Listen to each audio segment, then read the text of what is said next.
Hi, this is Megan Ferris, and this is my reflection on the Heacox book, Differentiating Instruction in the Regular Classroom for Ed 632. I went ahead and broke up my most important points related to the textbook by the chapters. So chapter 2, I thought about who my students are. Chapter 5, what do the students need, and the flexible instructional grouping. And then chapter 9, how do you manage differentiation? So chapter 2, in order to differentiate, you need to know your students that are coming in. When they join me in first grade, I get the cumulative file that comes from kindergarten, and it lets me know academic things, the level that they're at for reading, if they received any special education services, any title services, and just some behavior concerns as well. When parents come in for the open house, I send home an all about me sheet. Just gives me a little better scoop about them and some interests that they have at home and from over the summer. And then we begin our benchmarking for the beginning of the year. That gives us kind of a baseline where they're at academically in reading and math. And then conferences, that doesn't come up until November, but just getting that chance to talk to parents kind of gives me a better idea about how they learn and how things have been going for them at home. The multiple intelligences, I feel I do a really good job with visual. I have lots of things on the board and lots of anchor charts, kinesthetic. I'm doing lots of moving, verbal, probably doing more talking than I should. And then interpersonal, I feel like I try to connect as best I can with each of the students. I feel like I need to get a little better at the logical mathematical, just because math is really not my thing. Musical, I hit that a little bit, but I feel I definitely could do that a lot more because I feel like they really enjoy it. And then the naturalist, I guess I think about that in terms of being outside and in nature a lot, which I know that's not what it's all about. But I feel like I don't hit that as much as I could. Moving on to chapter 5, what do students need? Once you figure out who your students are and what their needs are, you can break them into groups. So small group reading looks like center time in my classroom. I have my table where I'm meeting with 4 to 6 kids at a time, and then I have independent centers. I did put a picture there. That's just how I organize my groups. So I have a group that I meet with on Monday, Tuesday, and then Wednesday, Thursday, and then a group on Friday. And then the centers around the room, I have some pictures of that later as well. But students are listening to reading, they're playing a game on the computer, they're in big books, they're in their own book boxes, lots of different things around the room, very independent. And then the groups are changing according to level. I will level students about monthly, and then things can change. They're in and out of my groups, and we're switching things up pretty frequently. Personalizing the groups, I would like to have my students that are independent in those centers have a folder that meets more of their individual needs. If there's a sound or a letter that they need to work on, or maybe it's just sight words, I would like to make it much more personalized that way. The management part of it, I definitely have guidelines for those independent workers there. And if students are off task or if I have behavior problems, I feel so far it's going very well.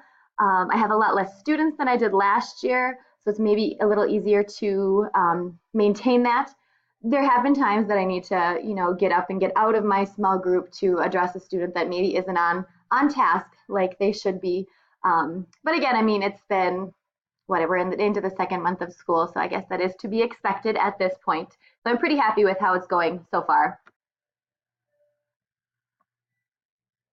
Chapter 9, how I manage the differentiation. Managing these groups can be a huge task to take on, but the book mentioned, what are you doing already in your classroom?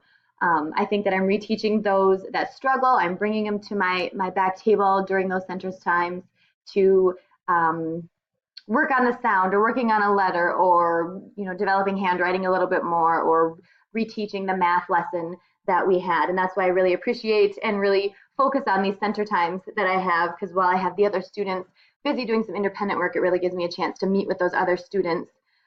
You can see I've got a picture there. That's how I divide up my small group reading time. At the top there, I have the table that I sit at, and those are the students that I'm doing my small group.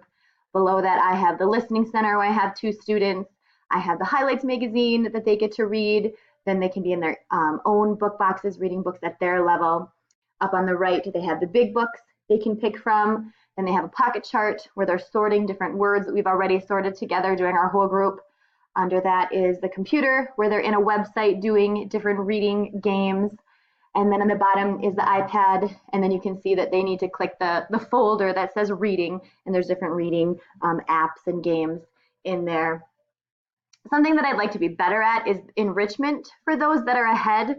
I feel like I'm definitely on level, with the students that are at grade level, and definitely getting those students, obviously in my small group, that are below level and they're receiving title services and other interventions. It's those students that are ahead that I need to definitely enrich and find those more challenging activities. And that's where I think that those personalized folders would come in very handy to do something more that would be challenging for them.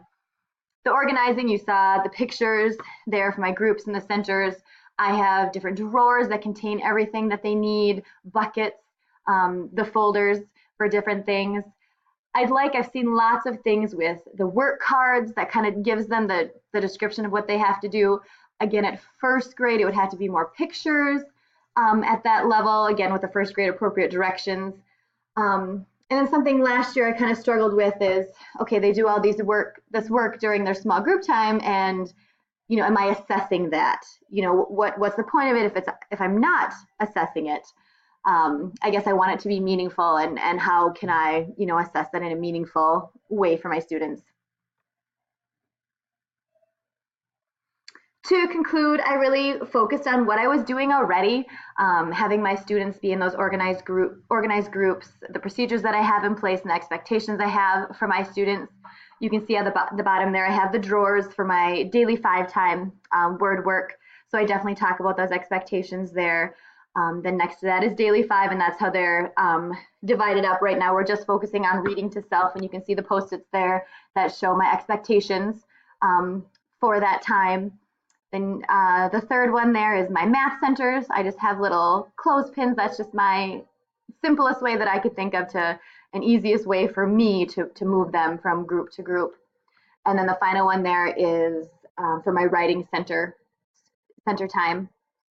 And then the things that I'd like to add is just more of those enrichment and challenging activities for students that are kind of ahead of the game. And then self-evaluation, just to have the students think about their own learning, if that is part of an exit ticket. That's kind of one of my goals for me this year. Just to see what they're thinking about their own learning. And then if I do some kind of observation checklist, something that would help me to assess their learning a little bit better, maybe some of their on-task behavior as well. So overall, this book I thought was a great resource, and I'll definitely be keeping it in my classroom for future referencing. Thank you.